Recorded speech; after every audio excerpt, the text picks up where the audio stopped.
I imagine this endeavor will require more than just our wits. Then let's hope Sir Wade has a good quartermaster.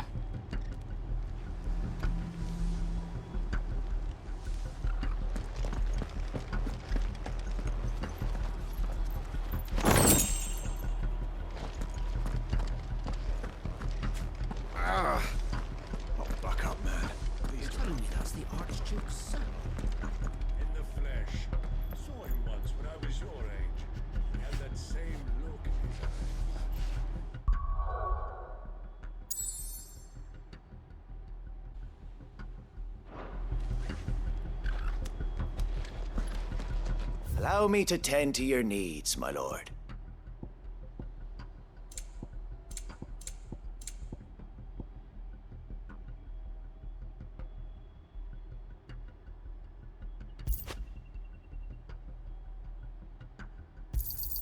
Of course, my lord.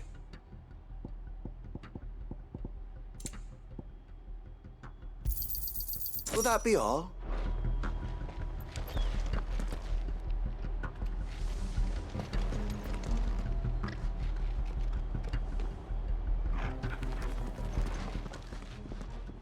Tell us then, Sir Wade. What is your plan? Nothing fancy.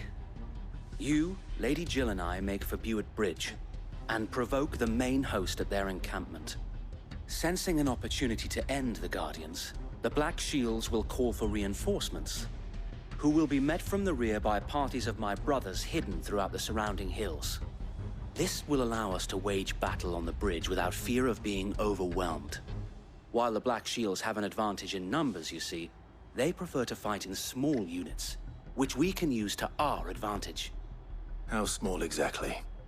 Small enough, now that I have you and Lady Jill for company. I doubt I could have done this on my own. But until we arrived, that was your plan. You haven't changed a bit. Sir Wade, the bearers from Old Hill have been laid to rest. Very good. Now make ready for battle. As you command.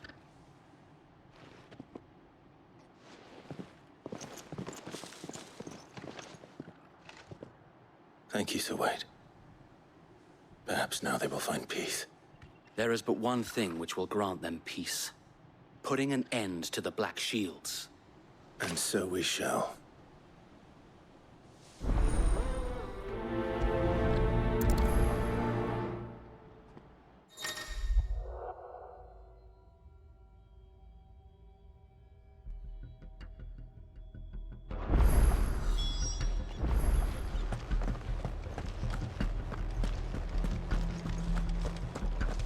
We'll keep them from the bridge. Don't you worry. May the blessing of the Phoenix go with you.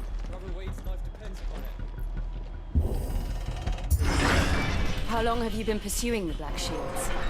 Since they burned their first village. We tracked down the bastards responsible and fed their corpses to Stillwind. Suffice to say, that got their attention. It's been a game of cat and mouse ever since.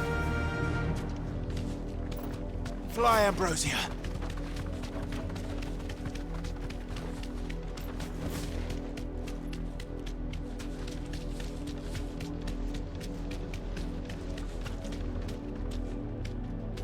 Straight home now. Look at me sideways. How was the Black Shields? Come along now. The bastards are lucky I didn't have my axe. There they are. On your command, my lord.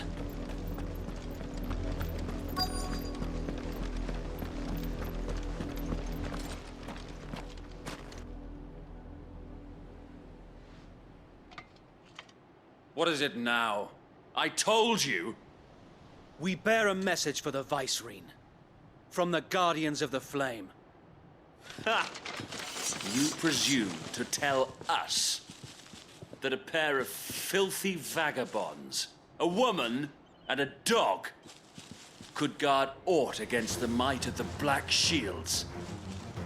Then come! Die along with your flame!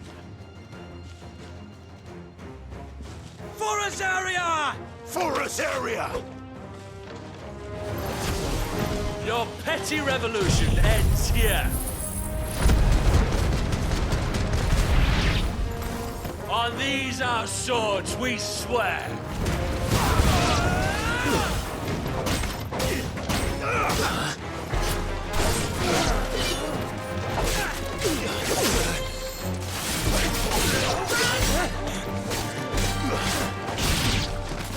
Bloody hell! Reinforcements from the far bank! Another wyvern to fight that battle for. More luck!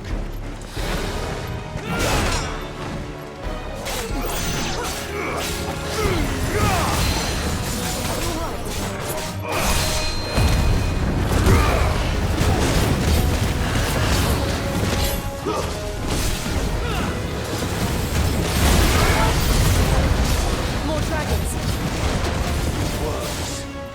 The Imperials aren't taking any chances. I can't be flattered.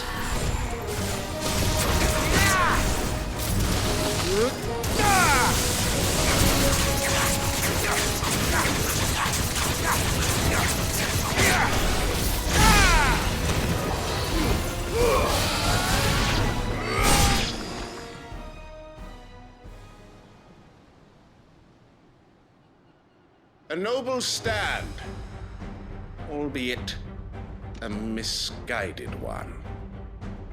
In taking it, you have but proven our point.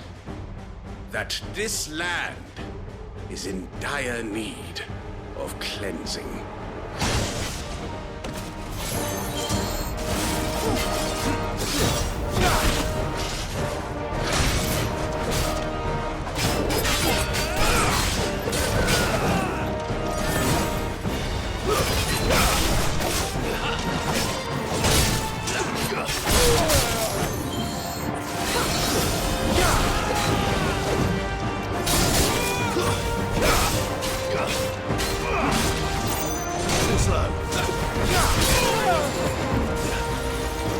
To me, boy!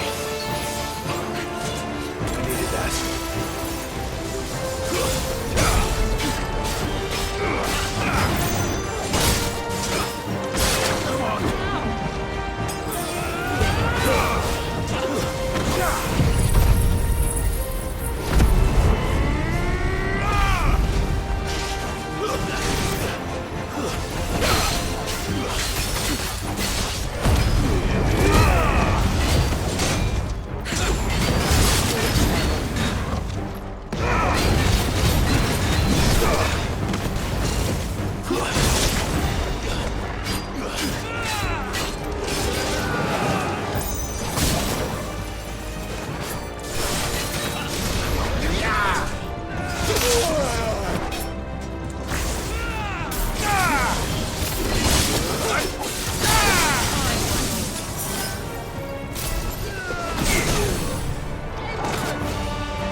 I don't see any more. Nor do I.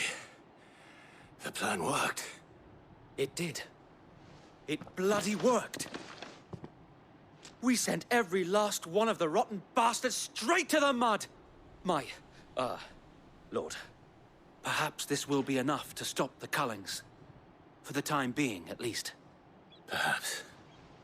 Though I doubt my mother will take this loss well. She'll move swiftly to see her minions' ranks replenished.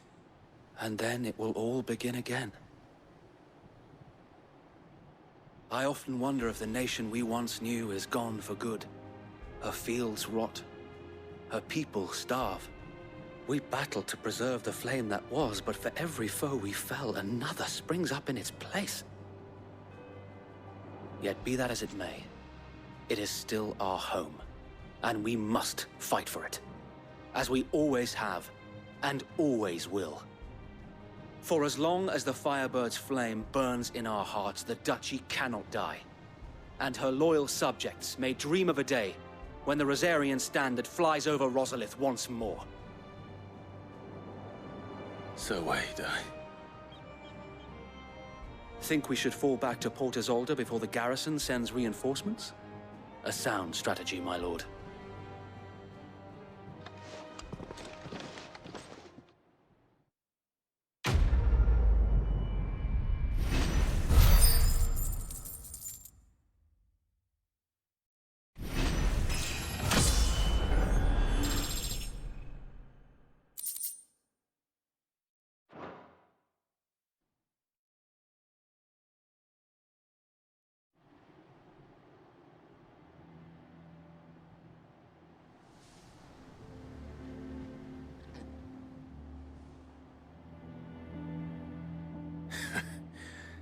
And how long has my uncle been funding you and your comrades' endeavors?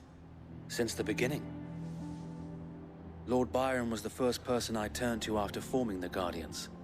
And had I known of this tunnel back then, I wouldn't almost have been hanged by the city guard for trying to sneak over the wall. I suppose a formal request for an audience would have appeared suspicious. And appearances must be maintained.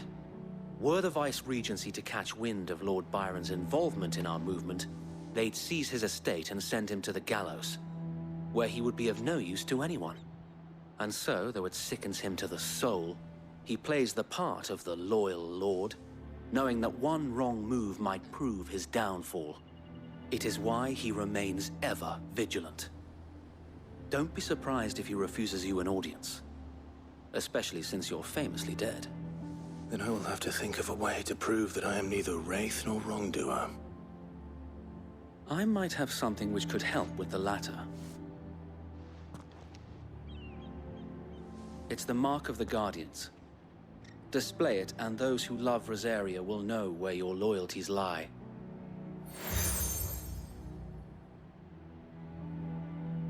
I shall wear it with pride. Be sure that you do. I don't want my men attacking you again. Unless you deserve it. If only Sir Tyler could have been here to see you. Or the Lord Commander. Thank you, Sir Wade. If there is ever anything you need. I know. Go on now, my lord.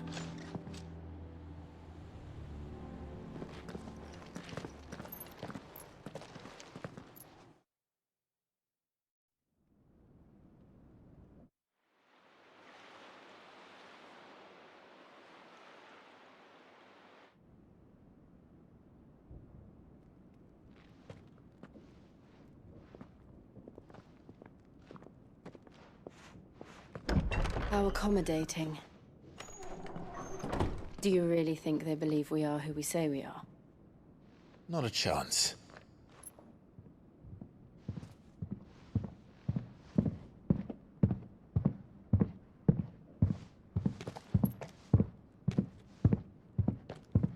All right, I guess. My uncle believes we're imposters here to rob him. And means to string us up himself.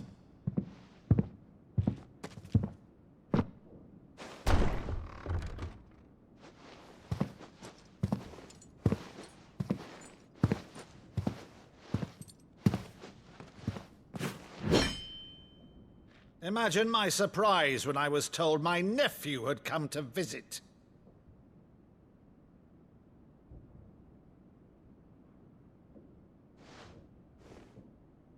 Clive Rosfield died long ago. And for uttering his name here, you shall pay with your tongue!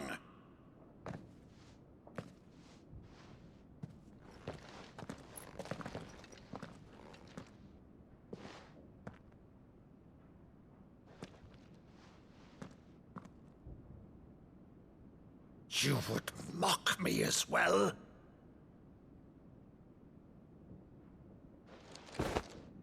It is I, Sir Crandall of Camelot, loyal servant to Her Serene Holiness, Saint Sybil the Unshod.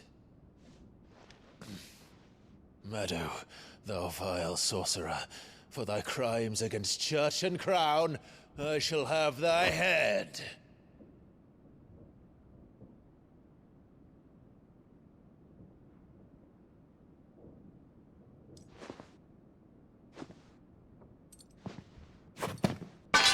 Curse thee, infectious flax wench. Even in death, must thou plague me still? Very well. I shall open the gates of hell, that thou might see thy charge once more.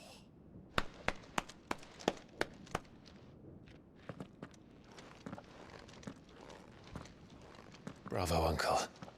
You're still the finest Maddo in the twins. Oh, Clive, my dear boy, it's really you.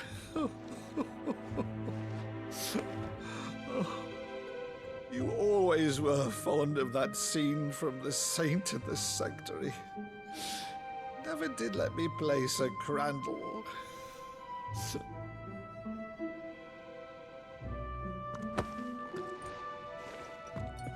I have a favor to ask, Uncle Byron. Rutherford, inform the kitchens. There'll be guests. We dine immediately. But, Uncle... You can't very well regale me with the tale of your miraculous preservation on an empty stomach. Go on, sit.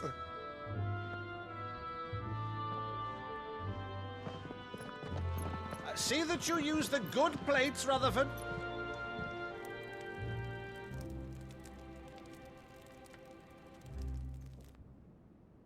So you arrived late to one of her cullings, did you? Since becoming Vicereine, Annabella has been a constant thorn in Rosaria's side, but these atrocities are a new low. Something has changed. Quite what, I don't know, but the woman we knew is gone, and a monster sits in her place. A monster. For better or worse, I've been charged with governing this town, and thus must maintain the illusion of obedience. That's all I can do to aid Wade and his merry band of revolutionaries. So he's told us. You have risked much for Rosaria. Our nation will be forever in your debt.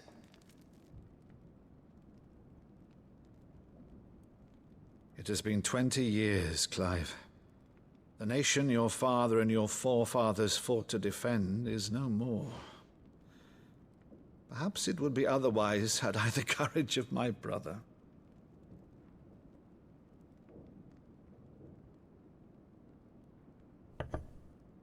All right, if it's a ship you require, a ship you shall have. I've a galley in port, but recently relieved of her cargo. She can be outfitted for the voyage in a matter of weeks. So you believe us, then? About everything? Believe you? Ha! Only a fool would believe even half of the things you claim. But until tonight, only a fool would have believed my nephew still lived.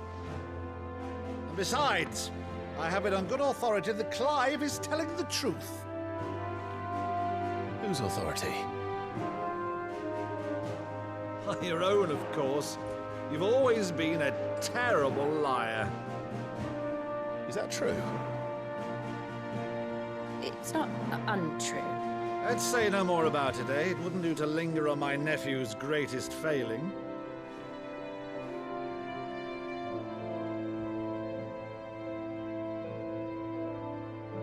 The one thing I cannot believe, though, is all this about you being Sid. You were always such a good boy, but now you're quite the outlaw. Which, if I'm not mistaken, would make me an outlaw's uncle. Right then, who shall we pillage first? Rutherford, fetch me my cutlass. This will be fun.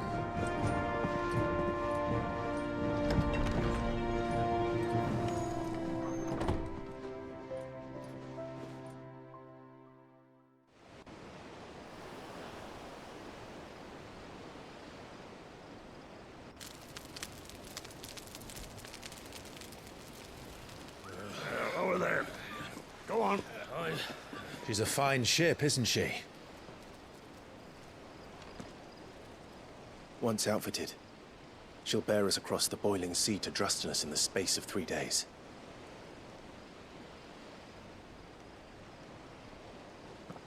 Something on your mind?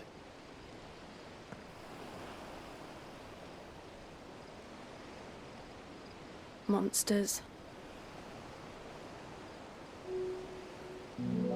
When I served the Iron Kingdom, I did so because I saw no other choice.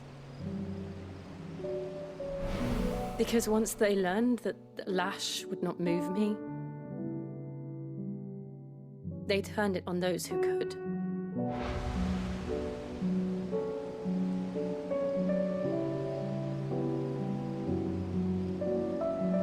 And so I became their puppet.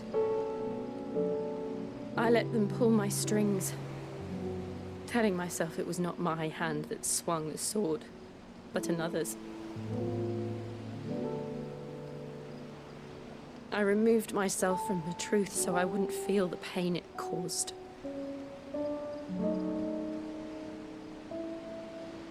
And before I knew it, I no longer felt anything. Anything at all.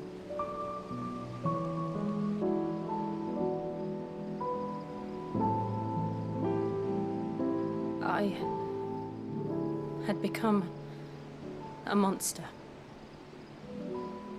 Jill.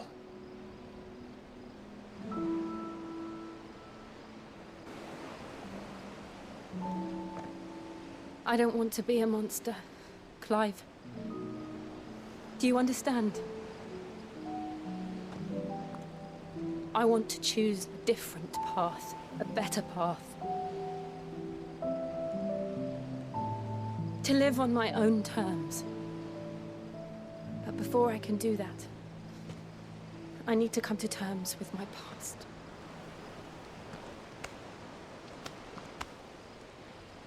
And when you do, I'll be standing there with you, just as you stood with me.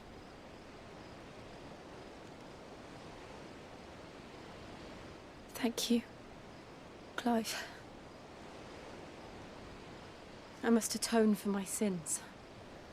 Only then, when it's done, will the monster cease to be. Just promise me that you won't die with it.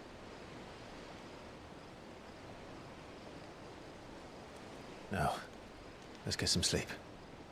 The journey back to Benamir is long, and there is much to tell the others.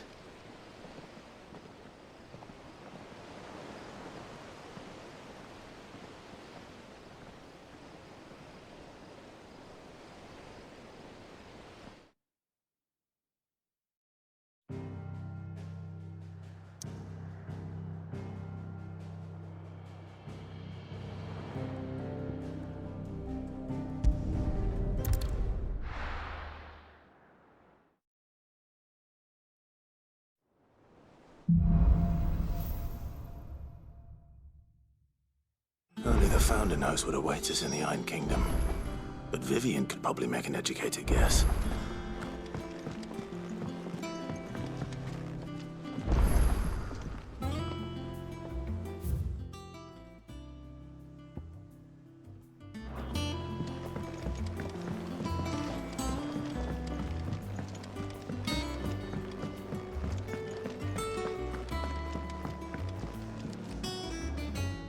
didn't take you for a scholarly van. Oh, this? Well, it's Valisthea, a culinary pilgrimage. I borrowed it from old tomes. Seems there's no creature in the realm so foul it can't be cooked up into something delicious. Think I'll stick to the unfoul ones, thanks. Oh, where's your sense of adventure, Sid? Honestly, one glance at these recipes, and even you would trade in your sword for a butcher's cleaver. From spit roasts to sweetmeats, this book has them all. What I wouldn't give to bring these recipes to life. If it's my blessing you're hoping for, then by all means. Well, I'm no hunter, Sid. The first tunnel worm I came across would be the death of me. But you're made of sterner stuff. Would you help me resurrect one of these recipes? Something tells me you won't be taking no for an answer. Fine, I'll help. Fantastic! Thank you. So, dare I ask what's on the menu? Chance's Stew. It was once a favourite among the gourmands of Oriflamme, if the author is to be believed. Though Molly's never heard of it. The only problem is that while the recipe is extremely detailed in most respects, it's infuriatingly cryptic as to the main ingredient. A beast, no doubt. Most likely something that would make easy work of a simple cook with more broth than brawn, but unwanted violets. I've no idea what they might be. Does the book say anything else? Well, only that the sweetest violets sprout atop the bed of roses. Roses. Rosaria, perhaps?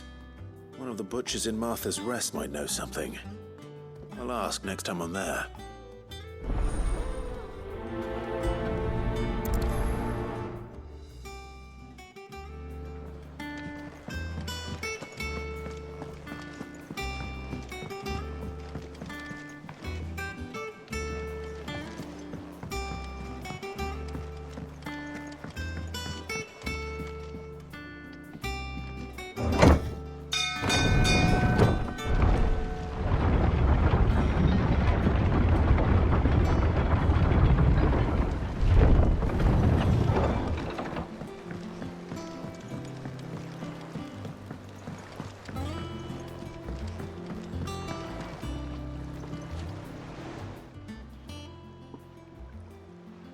Damn blighted bilge.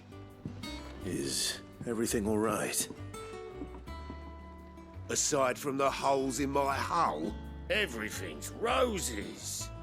The lake water doesn't agree with it, then? That's one way of putting it.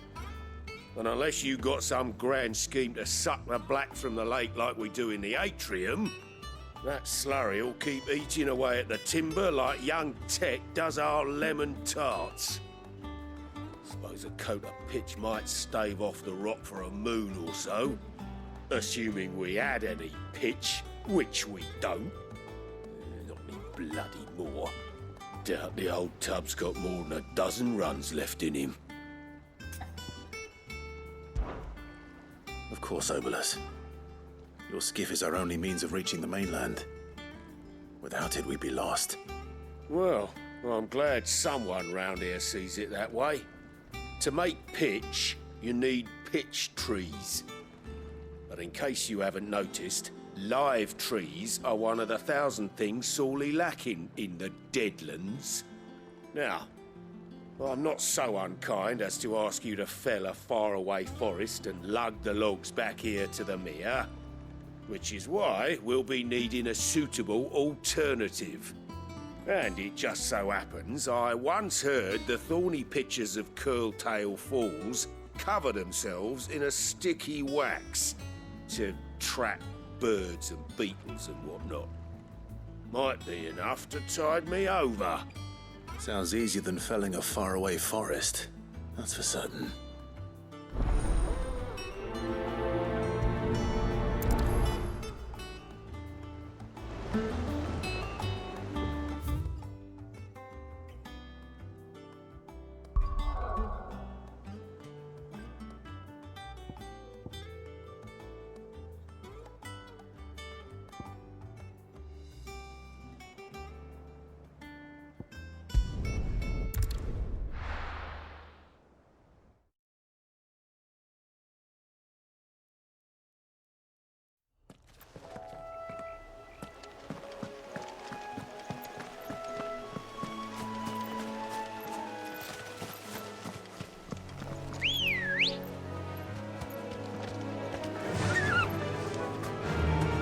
Fly, Ambrosia.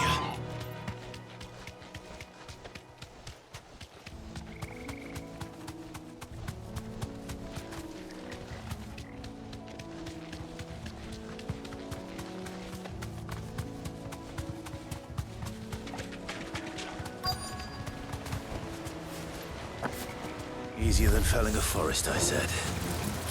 The trees don't have teeth.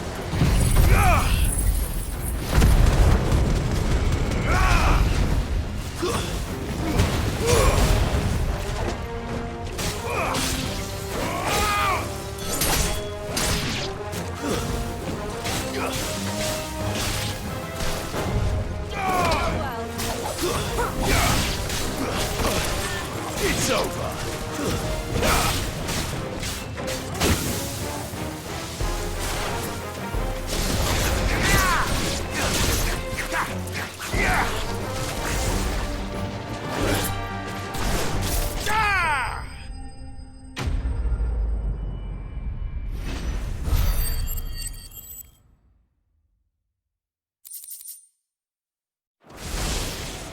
I can't imagine Obelus needing any more than this. Time to head home.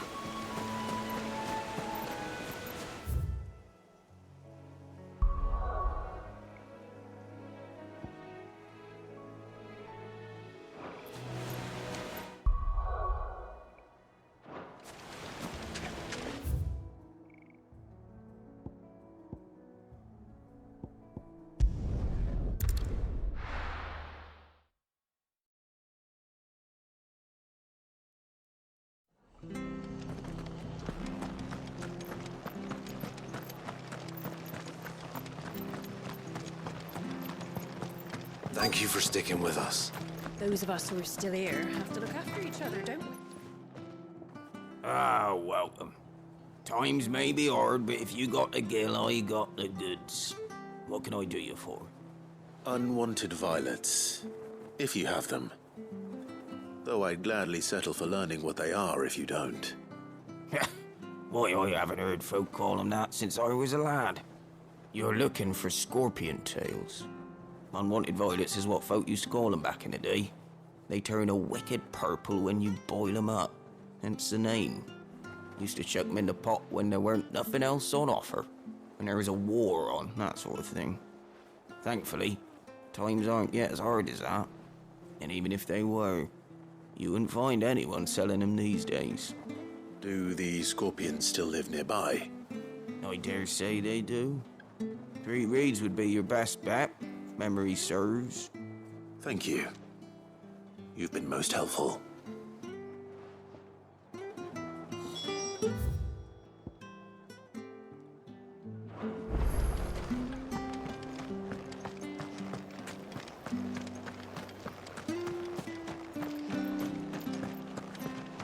Stay sharp. After what the Empire did to Martha. Don't you go causing any trouble, man.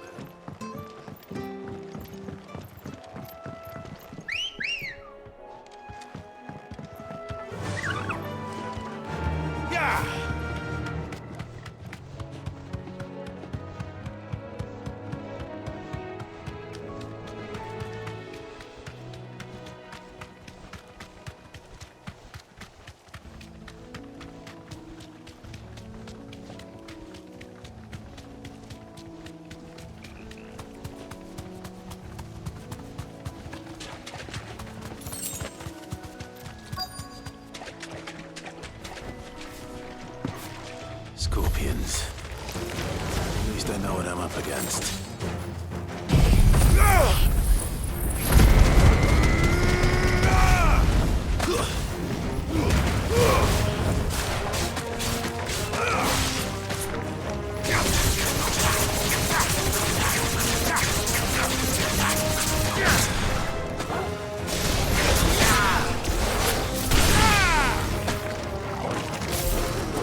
better get this back to Yvonne before it goes bad.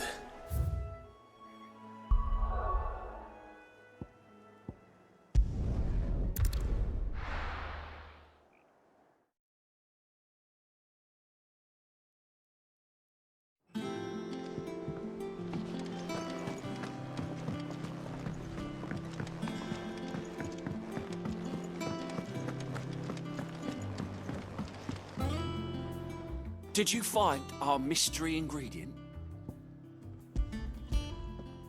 I did indeed. Marvellous! Let's see. What am I supposed to do with this? It's poisonous, surely. You wouldn't be wrong. But that's your unwanted violet. Into the pot it goes, I suppose. Wait here. I won't be long.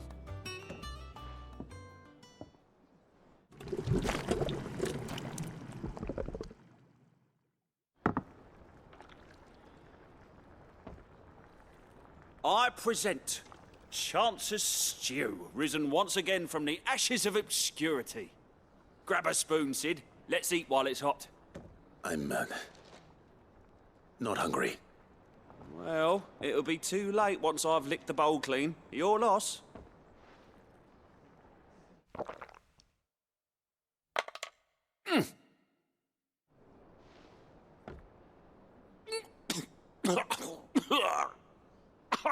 Odin's teeth.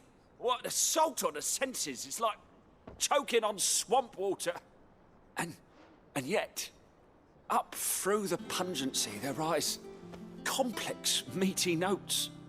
It takes a moment to recover from such an onslaught of flavours, but never have I tasted anything so fine. Thank you, Sid. Thank you. You're, welcome. I must share this gift. I won't rest until a steaming bowl of Chance's stew sits before everyone in the hideaway. A single mouthful, and Molly will be breeding scorpions of her own. I'm sure she will.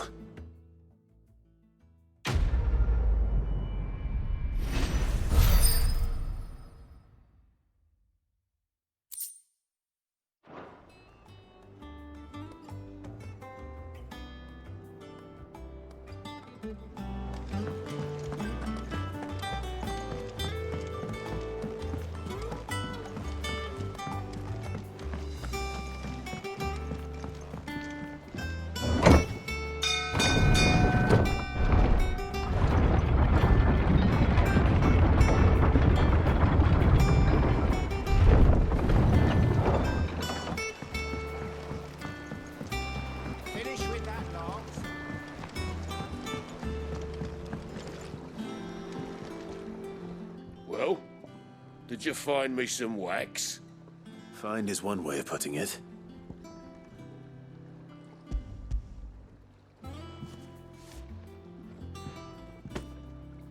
Ugh! Reeks like a chocobo's arse. Well, I don't suppose the Argo will mind as long as he stays above the waves. Argo? So your boat has a name? I didn't know. Yeah. Same as me old man. He was a ferryman himself back before the Blight came. The boat's all I have left of him. And thanks to you, he'll sail another day.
did we never There are hear new of billets those being guardians of posted flame? every day. Clive! Oh, am I glad to see you? Is something wrong?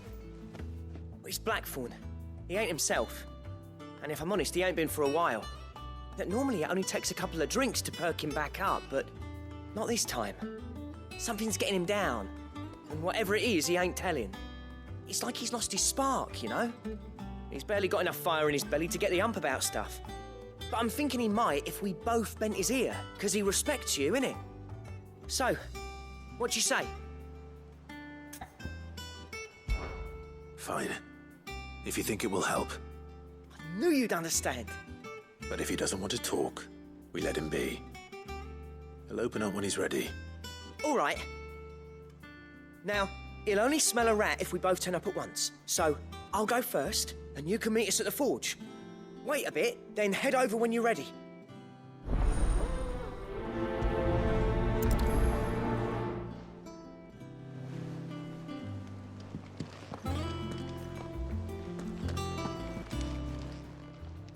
How may I help you today, Clive? Your benefactors are a generous lot.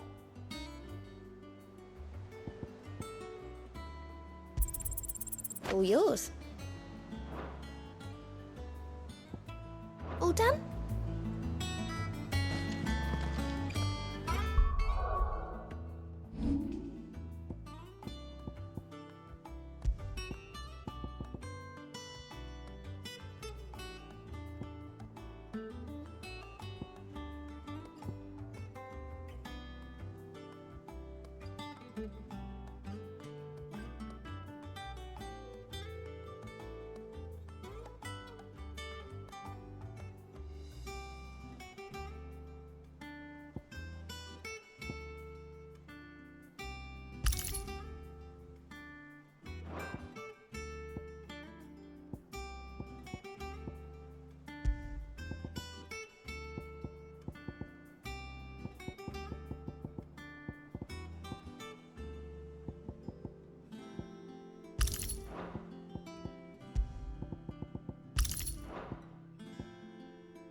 That monster's taken quite a liking to Lady.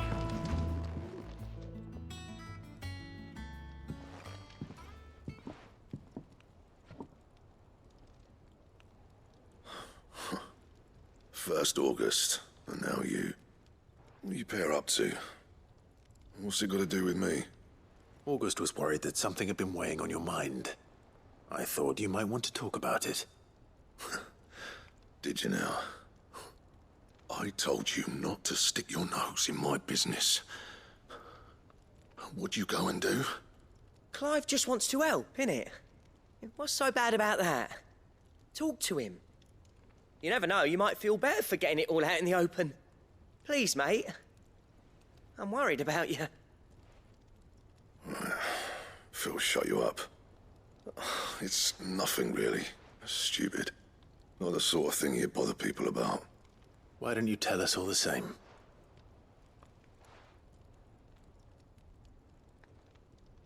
Karen and I have an arrangement. I keep an eye on Goots, and she shows me what the competition's up to. Interesting arms and armor, things like that. Anyway, the other day, she shows me a cuirass she's come by. Masterpiece of level work. Light, supple, and tougher than it had any right to be. Made my stuff look like every clumsy shit. I should have brought the bastard thing there and then just to study it, but I was too proud. And now every time I reach for my hammer, I'm reminded that I'm not the craftsman I thought I was. There. You happy? You got what you came for. Now piss off. All right. We're going.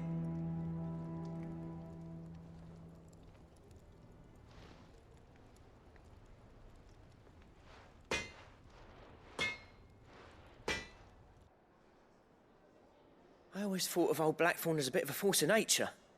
like a storm cloud full of ale. Didn't think anything could rattle him. Least of all a stupid piece of leather. Blackthorn's always taken pride in his craft. Questioning it means questioning himself. Something tells me this is only going to get worse.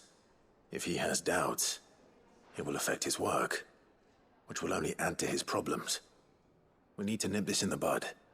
I couldn't agree more. He said he should have bought that cuirass. Perhaps we should track it down for him. Assuming you're happy to help, that is. Too bloody right I am. Glad to hear it. First things first, then. We need to speak to Karen.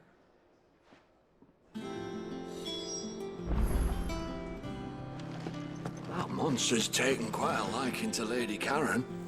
He's not a monster. He's Torgal.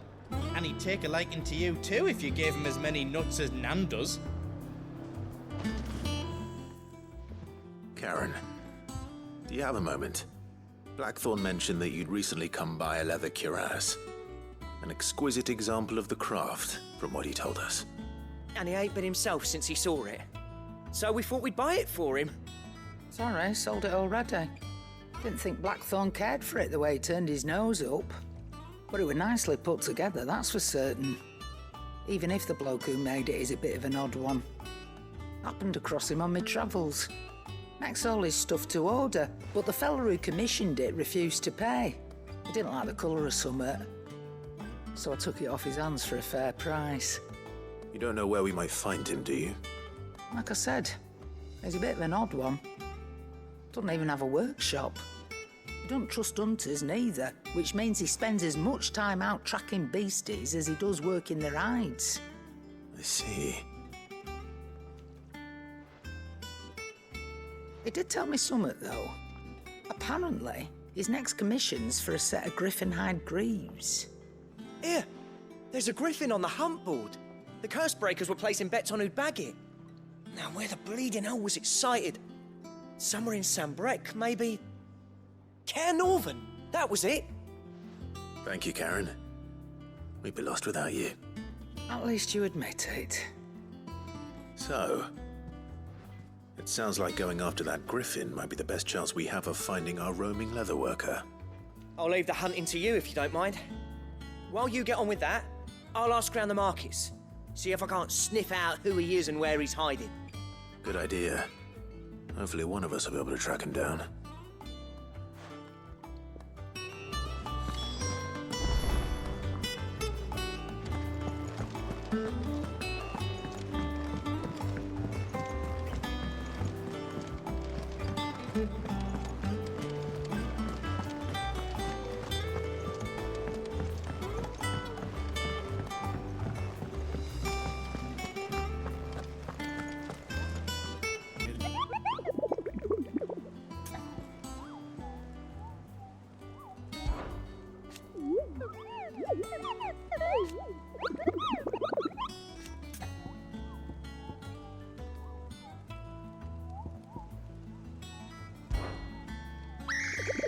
I don't think so.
Good day to you.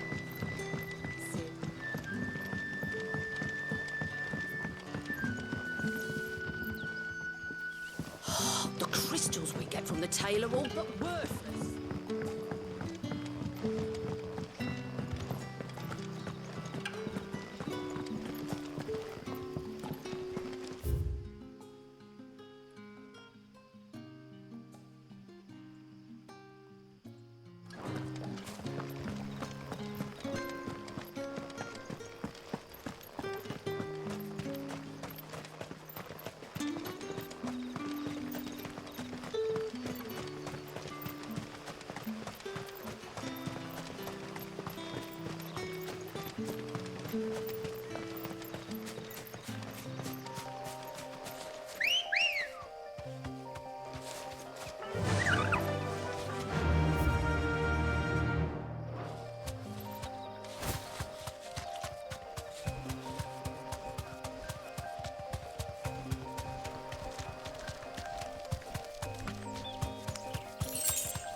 All right.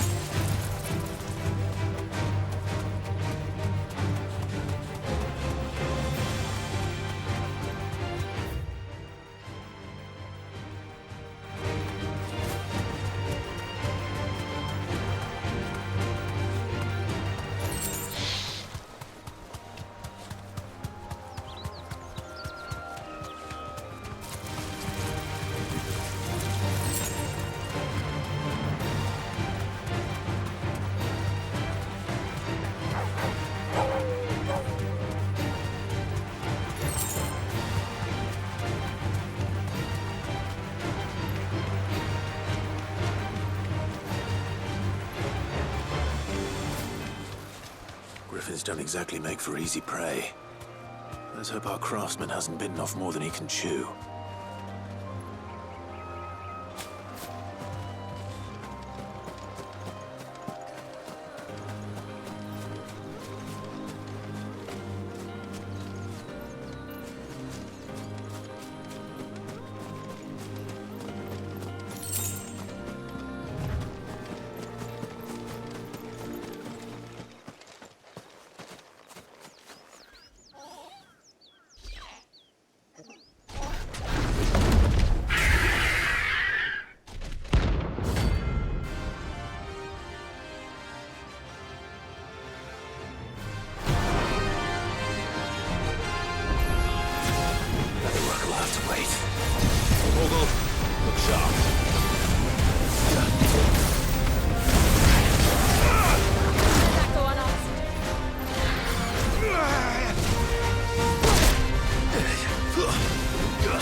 Is something there, boy?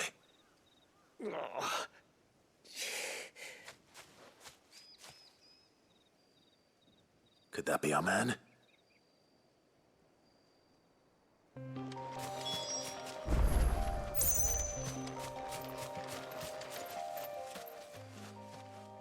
Are you all right? Dare say I'll survive. That griffin caught me before I could get an arrow off. Must have lost sight of me in the grass, though. I'd be dead if it hadn't. More likely than not. The name's Camille. I'm a lowly leather worker, if you couldn't tell by the smell of me. Not so lowly from what I hear. Do you remember selling to a merchant by the name of Karen? She's not an easy woman to forget. Bought a cuirass from me after I lost my buyer. Quite taken with my work, as far as I recall. Didn't stop her bartering me down to a pittance, though. She sent you for a refund? It's not her who sent me.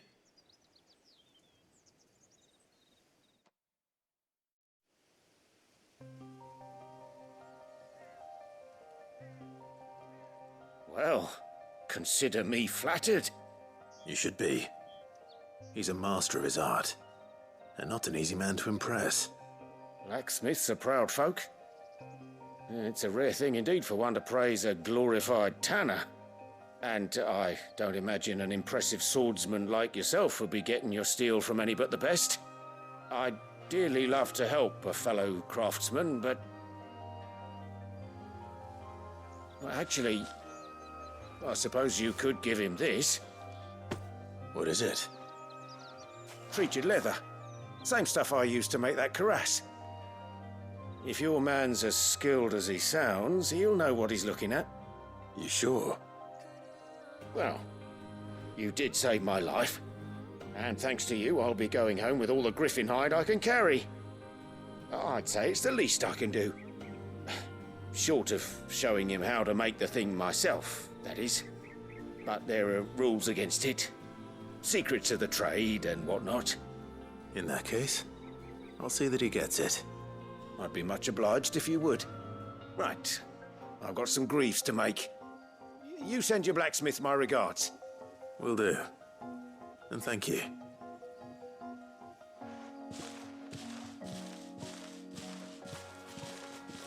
Hopefully this will sweeten Blackthorn's mood.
monster's taken quite a liking to... And with a bit of luck, Clive might even find the geezer.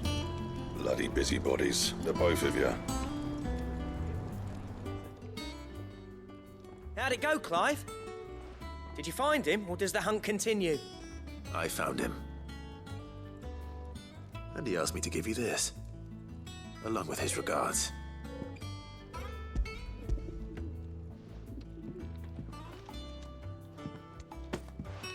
You're joking.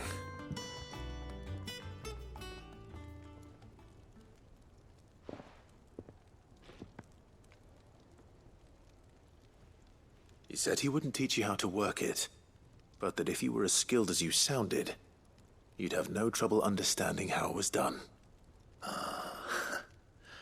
So that's his secret.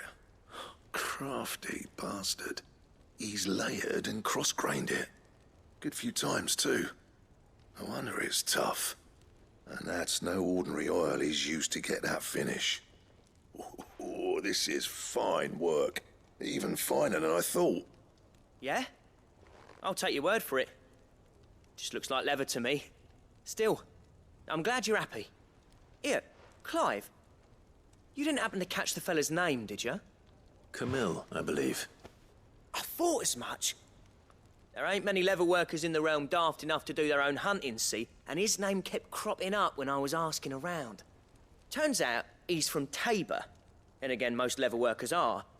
But our friend Camille guards a long-held family secret, the details of which are the subject of some debate in the leather-working community.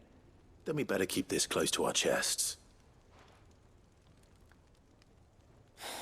Listen, sorry for putting the both of you to all that trouble.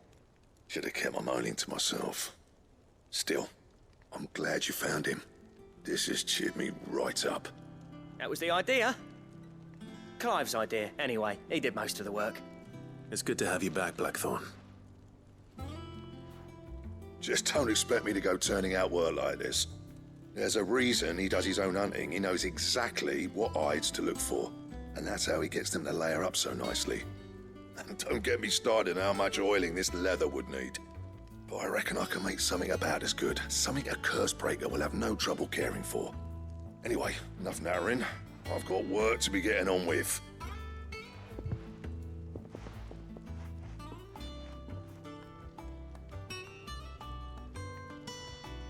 Looks like we won't be needing a new blacksmith. As if there was a better one out there. Nah, it wouldn't have been the same anyway. No one spins a yarn like old Blackthorn in his cups. Right, now that's sorted, I've got duties to attend to. Thanks, Clive. You've given me my mate back.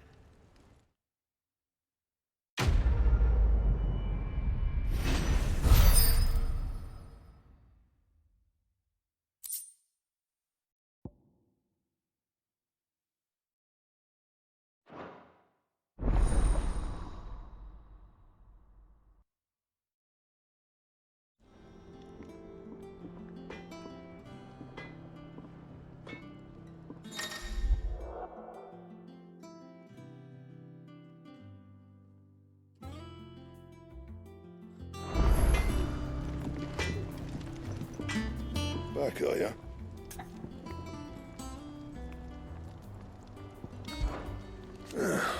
Things here ain't too bad. Nah.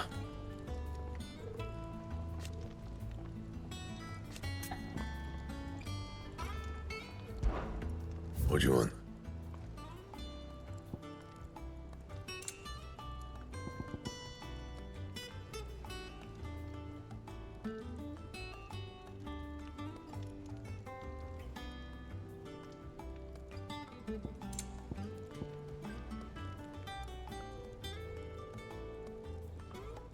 And how am I meant to do that then?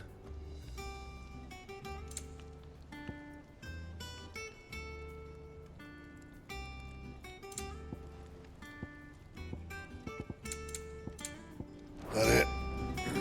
Fine. Clive? Not saying fortune, do you? Anything else?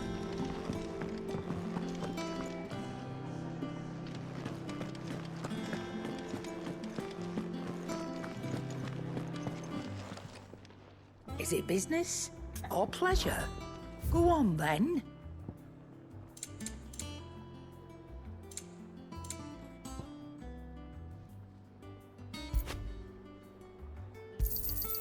You're rubbing me blind, you know. It'd better all be here.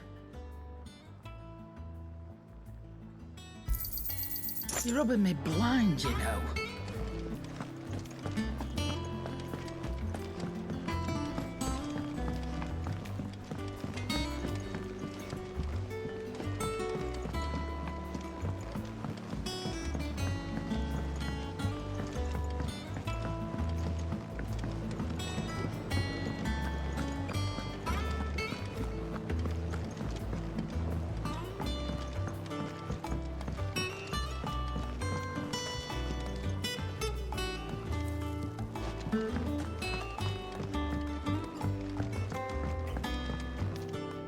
Flowers can bring succor, and they can bring death.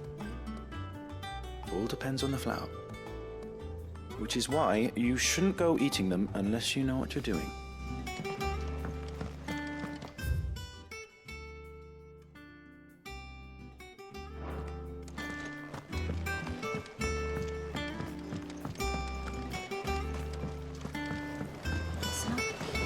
Won't be long now, Martel.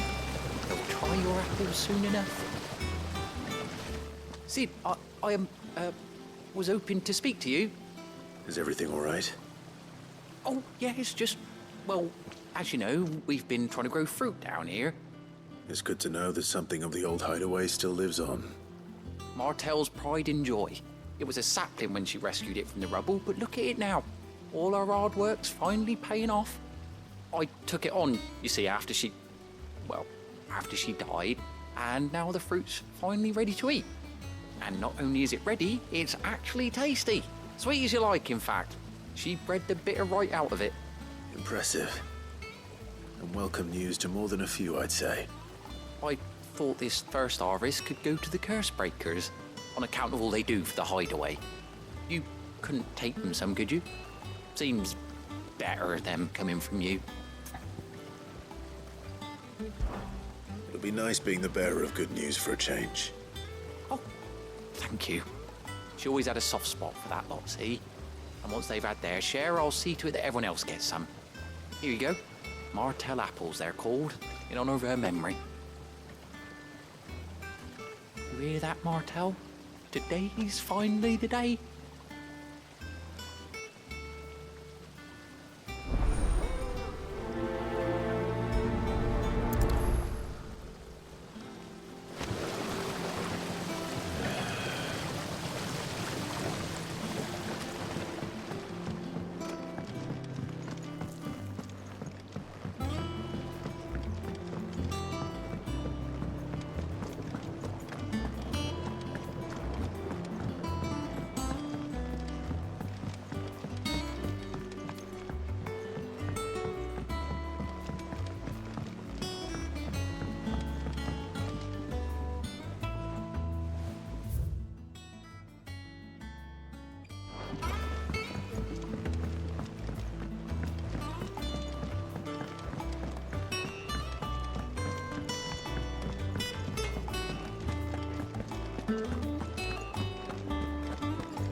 Typical nobles.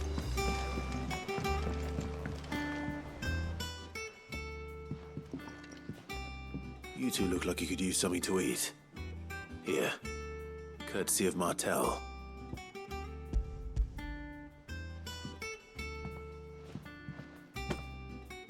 Martel. Now, where have I heard that name before? Weren't she the girl from the Furrows? Course she was. An odd sort, that one. Loved plants more than people. Aye, and brave as a bane might. Remember when she ran back into the hideaway to collect them trees when Titan attacked? Wait. These aren't those apples, are they? Well, I'll be. She'd have been proud, and rightly so. Thank you, Sid.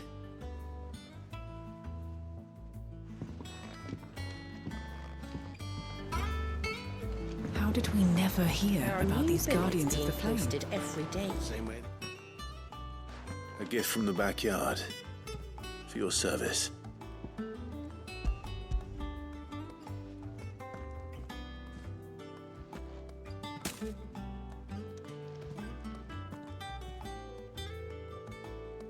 Blimey, these take me back. I haven't seen a hideaway apple since. Old Sid was the only one who could stomach the things. He'd nab 'em right from the branch, made Martel livid. Not that anyone could stay mad at the man for long. That sounds like the Sid I knew, all right. Planning on keeping that lot to yourselves, were you? Hang on. These aren't Martels, are they? I'm glad to see someone carried on what she started. Can't have been easy, not in the Deadlands. Reckon she'd be happy knowing all her hard work didn't go to waste. Clive, tell the lad down in the backyard to run some over for me, will you? Not so much as a thank you. Well, I've got some manners at least. Thanks, Sid. You can leave the basket with me. I'll see that the others get their share. Oh, and give our compliments to the gardener, won't you? That was the last of the apples. I should head to the backyard and pass along everyone's regards. Them all up. You're enough to curdle your gut.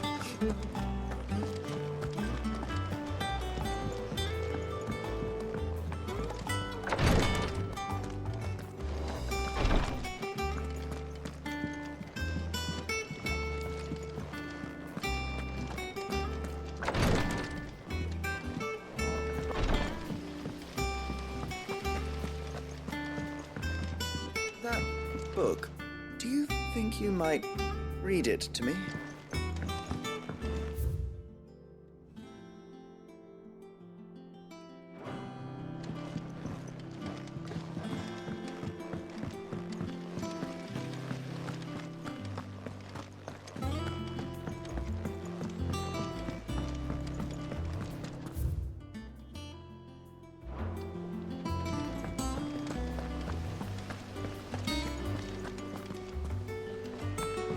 Even read it? For the whole page.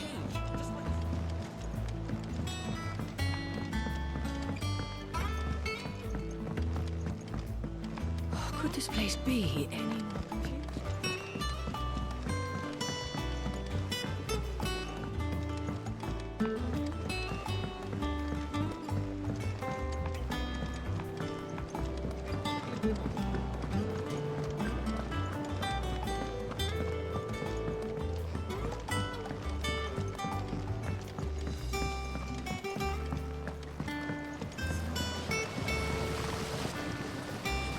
Cursebreakers send their thanks.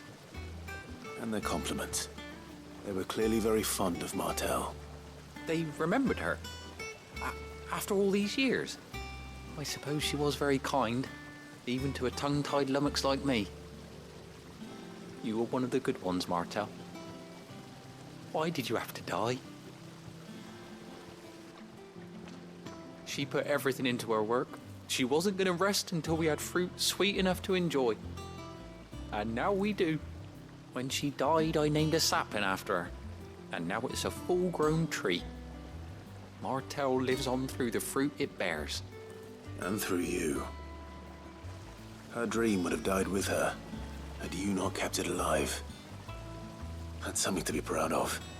I didn't do anything really, but thank you.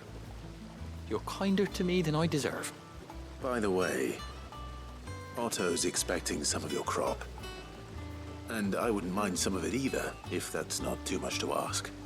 Of course not. I'll see that you're both well provided for. They like your fruit, Martel. Isn't that wonderful? I'd say it's about time we planted you some siblings, don't you think?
wasn't expecting you back, Sos.